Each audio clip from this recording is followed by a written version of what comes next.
Take a look at the Dante study questions for De Monarchia, One World Government.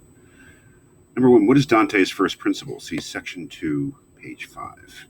So if we look at that section, the first principle is the universal goal of human civilization. That is, that the thing that will determine everything is whatever it is that human civilization as such, not this civilization or that civilization, according to Dante, but the universal goal of human civilization per se.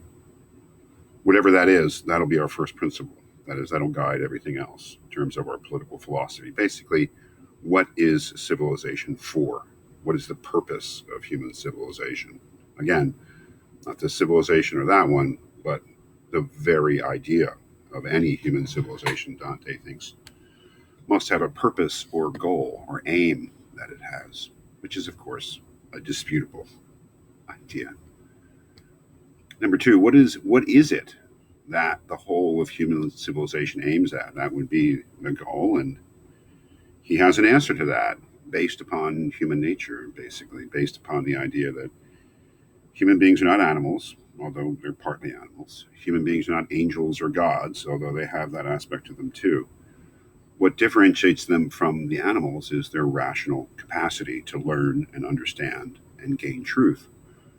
What separates them from the angels and God is that they're imperfect, that they'll never totally grasp the truth of the world. So he identifies the aim or purpose of human civilization, therefore, as intellectual, but intellectual growth.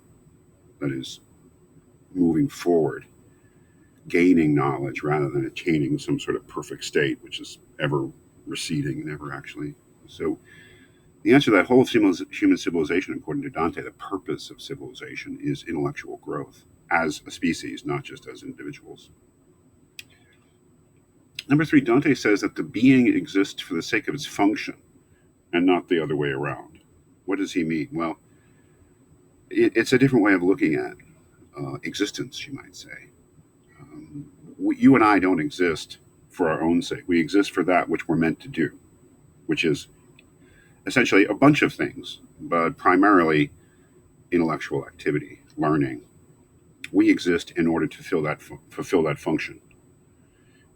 In a modern thinker might say that that function exists to make us happy or something. We put the individual first. This is a different way of thinking. An individual exists for the sake of doing something, and it's the doing something which is important, not the individual, really.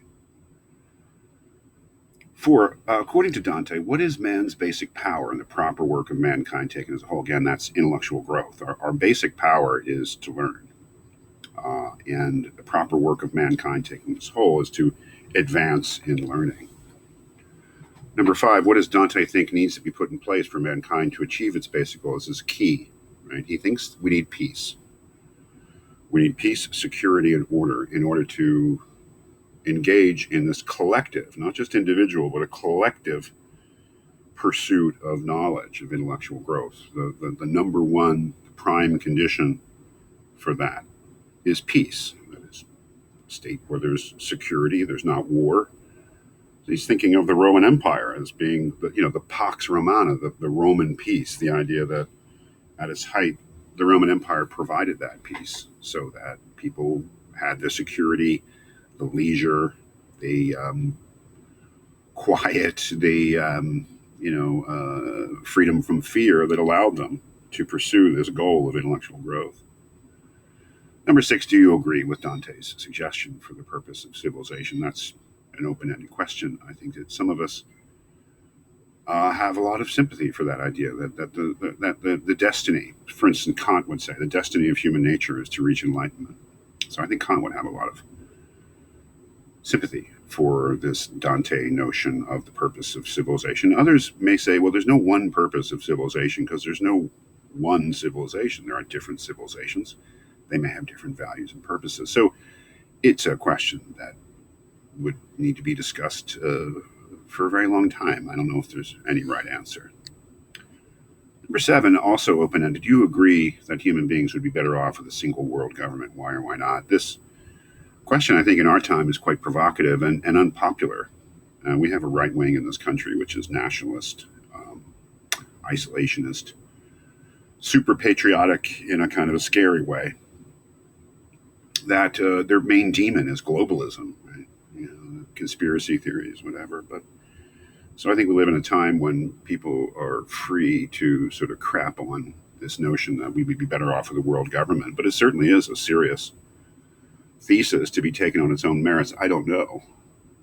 One of the things I suggested in class is that we certainly have global problems in this world. The number one being global warming and environmental uncertainty and disaster looming. So that if we are going to take on, for instance, that problem, a global single world government might be the way to go. Other things, maybe not. People have said in class, a world government would not be able to respond to local conditions. People need to be governed locally because people are local. So the idea of a single world government maybe kind of an Orwellian nightmare of certain sort. I don't know. All I'm saying. I don't know. It's a serious thesis, though. I mean, contemporaries sort of, oh, you're a globalist, you're a traitor or something. It's just nonsense. No, it's a serious thesis to be taken into account and argued against if you think it's wrong. But anyway, it's an interesting question, I think, and interesting to see a serious thinker like Dante propose it.